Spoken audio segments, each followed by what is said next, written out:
been through a lot of stuff, like in the streets, been shot, locked up, you name it. Penitentiary, the whole ride, the basic, story, it is what it is. The main thing that really just changed my life, because when I came back from a 1% chance to live, I was in a coma for 3 months. And I never believed none of those stories I heard about. They say, oh, the people I seen unicorns, God woke me up and an angel carried me. I was like, man, they tripping, they lying. So they just want attention. That's what I'm thinking in my head. Then when I got my run with it, oh man, my heart failed. I went to complete respiratory failure. Crazy, didn't have a heart attack, man. I was 500 pounds, man. My stomach was right here. I was drinking that lean all the time. So that lean was just swelling me up.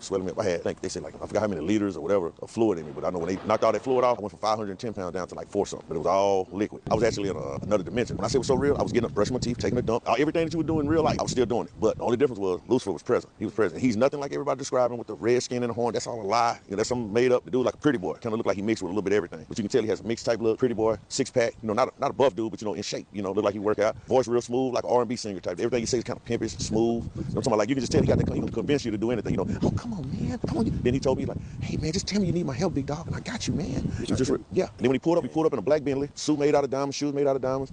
And then he's smooth talking, saying, man, I can help you, man. You gotta ask for my help, and I got you. Then I'm like, I'm still street minded. I'm like, I knock your teeth down your throat. You better get on somewhere, But I'm hungry, and I'm not knowing why I'm hungry, because they had me on a feeding tube. So he had some chicks jump out the van, they eating hamburgers. He knowing my temptation. Even more than the women, there was some bad little chicks, but even more than the temptation of the women, they had hamburgers and drinks. I'm thirsty and hungry because I'm not eating or drinking. You knew he was a devil? No, I didn't know. I just knew whoever it was, I didn't trust him. I was like, all right, I take your help. So they started feeding me. Then I hop in the Bentley with it. Chicks massage my back, everything. We roll out. And when I tell y'all, he showed me more stuff. Lucifer showed me more stuff than probably I learned in the Bible. He took me everywhere with him. I'm riding with him. And by the time I realized who he was, I'm living just like we here now. I feel myself walking. It was real. I could pinch myself. I could feel everything like in real life.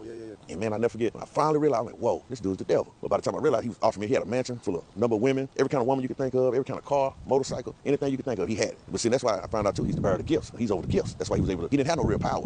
He's had power and influence. Like, I even challenged him to a fist fight. He was like, oh no, I don't do that. He said, but I got somebody else who does. The big dude come around, like they with it. He got people that they do it, but he's not gonna get his hands dirty. So that's when I realized, like, this dude really doesn't have no real power. All he does, he's gonna get you to do something to him to do something to you. And he get back. He said, oops, okay, I'm gone. Pretty boy, he a pretty boy. He ain't gonna do nothing. He gonna talk to you. Like he told me, like he named out 6 people that he was gonna get because he wanted me to throw a big concert because I do music. He said, I want you to do this concert. It's gonna win him a bunch of souls. By this time I'm this him. Well, I'm assuming this is him. And all of a sudden, I said, no, I ain't gonna do it. He gave me the money up front. He said, well, I want my money back plus this and this and this and this and that. I shoot him all the money back. And I think I was $2,500 short. I'm paying him back some millions. And get what he said? Green lighted me. I'm gonna have you kill. He said, wait a minute, no, I'm not gonna have you kill. He said, that's too easy. I'm gonna kill everybody you love. He said, I'm gonna get this person, that person, this person, that person, that person, this person. When I in regular life, every person he named, they gone right now, except for one. And that person, like, they on their way. They living wild, no cap.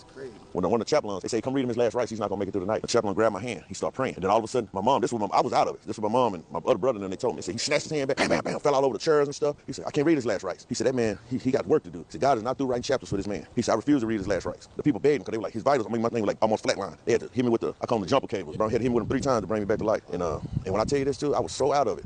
As far as my spirit was so far out of my body. And I'm gonna tell you, it was a prayer. I started praying. It was, I looked to the hills for which my help come. I said, God, please don't let me go out like this. I said, give me a second chance and I'm gonna get my life together. I said, God, please. I said, I completely surrender to you. I said, God, help me, Lord. Then all of a sudden, it was like a donkey kicked me in my chest, man. Bam, when I felt my spirit go back in my body, I started breathing. I heard the nurses hollering, doctors hollering, oh my God, it's a miracle. He's back. Everybody, they can't believe it. And I wear glasses, and I ain't had no glasses on, nothing, because when I fell and passed out in the emergency room, my glasses broke. So I looked out the window, I see a rainbow. And I saw shedding tears. I was like, wow. I said, God heard my cry. A worthless sinner at the time. I said, God heard my cry and spared me. I couldn't talk, had a trach in my throat, had to talk with that, hello, the whole thing, wheelchair, came back from all that, man.